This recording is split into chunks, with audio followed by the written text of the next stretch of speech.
नमस्ते, this is रेखा सिंह राणा और आपकी खुशी holistic healer and fitness coach. काफ़ी टाइम से मैंने अपना यूट्यूब वीडियो पे कोई भी यूट्यूब चैनल पे किसी भी तरह का वीडियो अपलोड नहीं किया।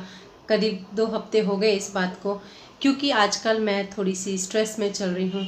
स्ट्रेस नहीं कह सकते, बल्कि कह सकते हैं कि मेरे साथ हुआ है एक विश्वासघात, जिसकी वजह से मैं आज आपके सामने आई हूँ, आपको आगाह करने के लिए, आपको अलर्ट करने के लिए कि अगर आप भी पहनते हैं गहने और गहनों का शौक़ रखते हैं और उन गहनों को अपने घर में रखना पसंद करते हैं तो हो जाइए सावधान, क्योंकि ये गलती करके आज मैंने अपना बहुत बड़ा नुकसान किया है।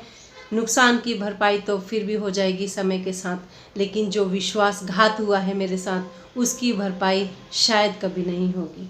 लोग कहते हैं डुप्लेक्स हाउसेस से ज़्यादा फ्लैट सिस्टम ज़्यादा सेफ्टी होता है, सेफ़ होता है। सेफ्टी के साथ आप उसमें रह सकते हैं, क्योंकि उसमें जगह जगह CCTV cameras and security guards and बहुत सारी चीज़ें ऐसी होती है जिसकी वजह से चोरी का कोई डर नहीं होता, या फिर कोई भी आपके साथ कुछ बुरा काम नहीं कर सकता है। लेकिन मैं इसको नेग्लेक्ट करती हूँ। इसलिए नेग्लेक्ट करती हूँ क्योंकि मेरे साथ जो हुआ है, जो आघात हुआ है मेरे साथ, उसको यकीन नहीं हो रहा है कि ये कैसे हुआ है। मैं इस वक्त उड़ीसा भुवनेश्वर में हूँ और मैं भी फ्लैट में रहती हूँ और बहुत अच्छी सोसाइटी में रहती हूँ। सोसाइटी में रह के फ्लैट सिस्टम को मेंटेन करते हुए भी मेरे घर में हुई है बहुत बड़ी चोरी। बहुत ज़्यादा नुकसान हुआ है मेरा, काफ़ी गहनों की चोरी हुई है। ज्वेलरीज़ मैं घर में रखती नहीं हूँ। वो सभी लोग, ज़्यादातर के लोग अपनी ज्वेलरीज़ को लॉकअप में रखना पसंद करते हैं, बैंक के लॉकअप में। लेकिन ओकेजनली जब हम ज्वेलरीज़ को निकाल के लाते हैं, पहनते हैं और उसको वापस रख देते हैं, मुझसे यही मिस्टेक हुई है कि मैं करवा चौथ पे अपनी ज्वेलरीज़ निकलवा के लाई थी और पहना, और उसके बाद से वापस उसको लॉकअप में डलवाने की जगह मैंने सोचा कि थोड़े दिन अपने पास रहने देती हूँ, कि पूजा वगैरह आ रहा है तो मैं उसमें पहनूंगी। लेकिन उससे पहले मेरे घर में उन सारी ज्वेलरीज़ की चोरी हो चुकी है, जिसका मुझे अंदाज़ा भी नहीं है। और जाहिर सी बात है कि अगर आप अपने घर के लॉकर में ज्वेलरी रखते हैं, अपनी अलमारी में ज्वेलरीज रखते हैं, तो ऑब्वियसली आप उसको रोज़ रोज़ चेक नहीं करेंगे कि ज्वेलरी है कि नहीं है। ये एक फोबिया कहलाएगा। लेकिन ओकेजनली आप जब उसे चेक करेंगे, और शॉकिंग होगा जब आपके लॉकर में ज्वेलरी नहीं होगी, तो सोचिए आपके उस वक्त आपका क्या रिएक्शन होगा, आपके ऊपर क्या बीतेगा जब आपको पता चलेगा कि आपकी लाखों की ज्वेलरी आपके लॉकर में नहीं है। मेहनत से कमाई हुई एक एक चीज़ बहुत ही बेशकीमती होती है, और इंसान तिनका तिनका जोड़ता है तो शायद एक कुछ सामान इकट्ठा कर पाता है, अगर वो इंसान ईमानदार है। बेईमानों का तो कुछ नहीं, उनका तो आता है और जाता है, उनको पता नहीं चलता, उनको फ़र्क भी नहीं पड़ता है। पिस जाते हैं ईमानदार लोग, हम जैसे लोग। मैंने काफ़ी ज्वेलरीज बनवाई थी और अपने घर में रखा था ओकेजनली पहनने के लिए। मेरे घर में ज़्यादा लोगों का आना जाना नहीं है, क्योंकि हम अपने स्टेट से आउट ऑफ स्टेट हैं। हम यहाँ उड़ीसा भुवनेश्वर में रहते हैं, उत्तराखंड से हूँ मैं, और यहाँ पे ज़्यादा लोग नहीं आते जाते हैं। मेड आती हैं काम करने के लिए, और कुछ कलीग जो कभी कभी डिनर पे या लंच पे इनवाइटेड होते हैं तो आते हैं। और इस बीच मुझे नहीं पता, और किसी को भी नहीं पता चल सकता है कि घर की अलमारी के लॉकर से, ड्रॉर से आपकी ज्वेलरी कब, किसने, कैसे और कहाँ गायब की। ये बात मुझे तब पता चली कि जब मैंने एक दिन अपना चेन उतार के रखा और सोचा कि सारी ज्वेलरी एक बार चेक कर लेती हूँ, तो it was shocking for me. मेरा कोई ज्वेलरी वहाँ पे नहीं था। 1-2 को छोड़ के बाकी सारी ज्वेलरीज मेरे घर से गायब हो चुकी है, चोरी हो चुका है। और इस बात के लिए मैं किसको ब्लेम करूं, मुझे कुछ नहीं पता, नहीं समझ में आ रहा है। इस वक्त अगर मैं पुलिस के पास जाती हूं तो पुलिस कहेगी कि कब हुआ चोरी, कैसे हुआ चोरी, क्योंकि देश का कानून भी वही काम करता है जहां पे उसको कंफर्टनेस फील होता है। वो अपने कंफर्टनेस के हिसाब से अपना पल्ला झाड़ लेते हैं। वो हमसे ही प्रूफ मांगेंगे उल्टा कि कब हुआ, कैसे हुआ, पेपर दिखाओ, ये दिखाओ। लेकिन इस बात को कैसे कोई जानेगा कि ज्वेलरी कब चोरी हुई, क्योंकि रोज़ रोज़ हम ज्वेलरी का लॉकर चेक नहीं करते हैं और नहीं जानते कि ज्वेलरी वहाँ पे है कि नहीं है, क्योंकि हमने विश्वास के साथ उसको वहाँ पे सेफ्टी रख दिया है।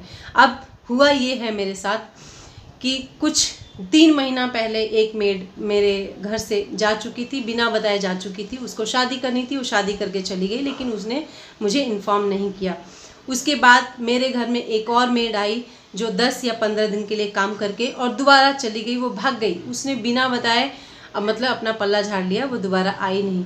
उसके बाद अभी जो रिसेंटली मेरे पास जो मेड है वो 2-3 महीने से मेरे पास वर्क कर रही है, और 2-3 महीने बाद ही मैंने चेक किया है अपनी ज्वेलरी, तो वहाँ पे ज्वेलरीज़ नहीं है। करवा चौथ के बाद मैंने अब जाके चेक किया 2 हफ्ते पहले, वहाँ पे ज्वेलरीज़ नहीं है।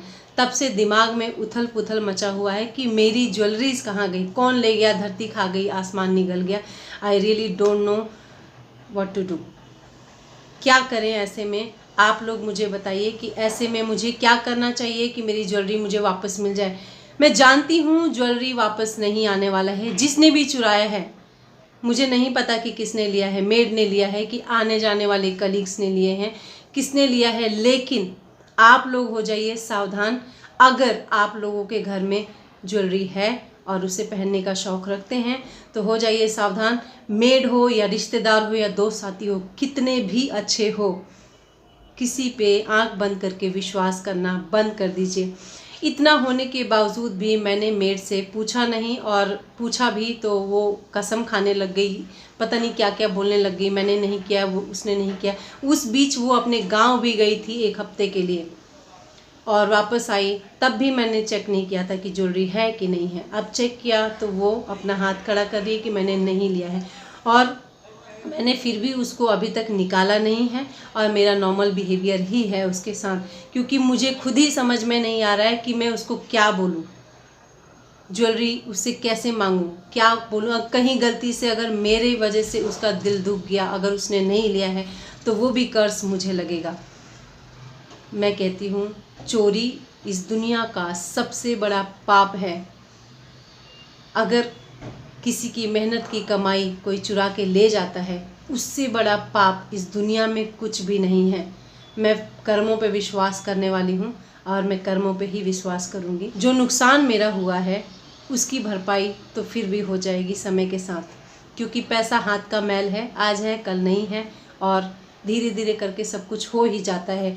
लेकिन जो विश्वास का नुकसान होता है, जो विश्वास जब टूटता है, चाहे वो मेड हो, रिश्तेदार हो, दोस्त साथी हो या कलीग्स हो, उसकी भरपाई कभी नहीं होती है। तो हो जाइए आप लोग भी सावधान, और ज़्यादा से ज़्यादा इस मैसेज को फॉरवर्ड कीजिए। उड़ीसा के हर गांव में और हर जगह पे पहुंचना चाहिए, ताकि अगर किसी ज्वेलर के पास मेरी ज्वेलरी पहुंची है बेचने के लिए तो मुझे इन्फॉर्मेशन दे, मैं उसको इनाम दूंगी मेरी ज्वेलरी मिलने के बाद। नहीं मिलेगा तो कोई बात नहीं, लेकिन कोशिश तो हम कर ही सकते हैं। अगर आप मेरी हेल्प करेंगे तो शायद कल की डेट में आप भी अलर्ट रहेंगे और आपका भी नुकसान होने से बच जाएंगे आप। कुछ लोग अपने मेड पे इतना भरोसा करते हैं कि उसको अपनी घर की चाबी दे के चले जाते हैं और वो सफाई करके चली जाती है चाबी को वापस दे के। ऐसा ना करें, क्योंकि विश्वास करना आपको नुकसान पहुंचा सकता है। किसी भी मेड पे आज की डेट में अपनों पे भरोसा जहाँ पे नहीं है, वहाँ आप एक मेड को आंखें बंद करके अपनी चाबी दे के चले जाते हैं कि वो घर की सफाई करके और चाबी दे के चले जाए। वो घर की सफाई के साथ साथ आपकी संपत्ति की भी सफाई कब कर जाती है आपको पता भी नहीं चलेगा। मेरा जो नुकसान हुआ है बहुत बड़ा नुकसान हुआ है। लाखों की ज्वेलरी मेरे घर से गायब हो चुकी है, जिसकी भरपाई अब नहीं होगी, लेकिन विश्वासघात की भरपाई तो कभी भी नहीं होगी। और मैं नहीं चाहूँगी कि आपके साथ भी कोई ऐसी घटना घटे, ऐसा विश्वासघात आपके साथ हो। आपसे मेरी हम्बल रिक्वेस्ट है, हाथ जोड़ के प्रार्थना करती हूँ, रिक्वेस्ट करती हूँ कि इस मैसेज को ज़्यादा से ज़्यादा फॉरवर्ड कीजिए, ताकि किसी की हेल्प हो सके और लोगों की आंखें खुल सके कि विश्वास जो आप मेड पे करते हैं, अपने कलीग्स पे करते हैं, कृपया करके किसी पे भी भरोसा ना करें, क्योंकि चेहरे पे किसी की शराफत नहीं लिखी होती है। हमेशा शरीफ दिखने वाले लोगों के अंदर क्या चल रहा होता है ये आपको भी नहीं पता चलेगा। तो हो जाइए सावधान और अपनी संपत्ति की रक्षा आप खुद कीजिए, क्योंकि सोसाइटीज़ के सीसीटीवी कैमरास और सिक्योरिटी गार्ड्स कभी काम नहीं आते जब आपका नुकसान हो जाता है। क्योंकि पुलिस आपसे जब प्रूफ मांगेगी, सिक्योरिटी गार्ड्स सीसीटीवी कैमराज ये सब धरे के धरे रह जाएंगे और प्रूफ पुलिस हमसे ही मांगेगी। जब हमें सब कुछ पता ही चल जाएगा तो हम पुलिस के पास क्यों जाएंगे? तो ऐसी नौबत मत आने दीजिए। आज मैं अभी तक पुलिस के पास इसलिए भी नहीं गई हूँ कि मुझे पता है कि पुलिस मेरा ही दिमाग खाएगी, मेरे से ही पूछेगी कि पेपर दिखाओ, ये करो, वो करो। उसको इस बात का विश्वास नहीं होगा कि मेरी कितने लाख की ज्वेलरी गई है। आपके सामने मैं बता ही देती हूँ कि कम से कम मेरी 3 से 4 लाख की ज्वेलरी इस घर से चोरी हो चुकी है और मैं नहीं चाहती हूँ कि आपका एक तिनका भी अपने घर से चोरी हो जस्ट बिकॉज ऑफ आपकी इरिस्पॉन्सिबिलिटी की वजह से। अपने गहनों का और अपने घर का खास ध्यान रखिए, क्योंकि मेहनत से कमाई हुई एक एक चीज़ बहुत ही ज़्यादा बेशकीमती होती है। खून पसीने के कमाए पैसों से खरीदे हुई एक एक चीज़ों का कद्र करें, ध्यान करें, नहीं तो लक्ष्मी नाराज हो जाएगी। मैं नहीं जानती मेरे साथ ये कैसे हो गया, क्योंकि मैं इतनी केयरिंग, मेड की भी केयर करती हूँ, हर चीज़ की केयरिंग हूँ, मैं बहुत ही ज़्यादा केयरिंग हूँ, लेकिन इसके बावजूद मेरे साथ इतना बड़ा विश्वासघात हुआ है। मैं नहीं चाहती आपके साथ हो। इस मैसेज को फॉरवर्ड कीजिए ज़्यादा से ज़्यादा लोगों तक। आप जिस गांव से हैं, उड़ीसा के जिस गांव से भी हैं, आप उस गांव तक इस मैसेज को फॉरवर्ड कीजिए, ताकि अगर किसी ज्वेलर के पास मेरी ज्वेलरी गई है तो वो पता चल जाएगा कि यहाँ पे इतने लाख की ज्वेलरी का सेल हुआ है या नहीं हुआ है। अगर नहीं भी हुआ है, मेरे गहने नहीं मिलेंगे वापस, कोई बात नहीं, लेकिन कम से कम फ्यूचर में आपको नुकसान नहीं होना चाहिए। सावधान रहिए, क्योंकि सावधानी ही आपकी संपत्ति का बचाव है। अपना ध्यान रखें, अपने परिवार का ध्यान रखें, और ख़ास करके जो आपके घर में मेड आती हैं या कोई भी आने जाने वाले लोगों पे ख़ास करके आपकी नज़र सीसीटीवी कैमरे की तरह होनी चाहिए। सीसीटीवी कैमरा जहाँ पे फेल होता है वहाँ आपकी नज़रें काम करती हैं। ध्यान रखिए, और अपना भी और अपने परिवार का भी, अपनी संपत्ति का भी और अपने सेहत का भी। Thank you so much. नमस्ते।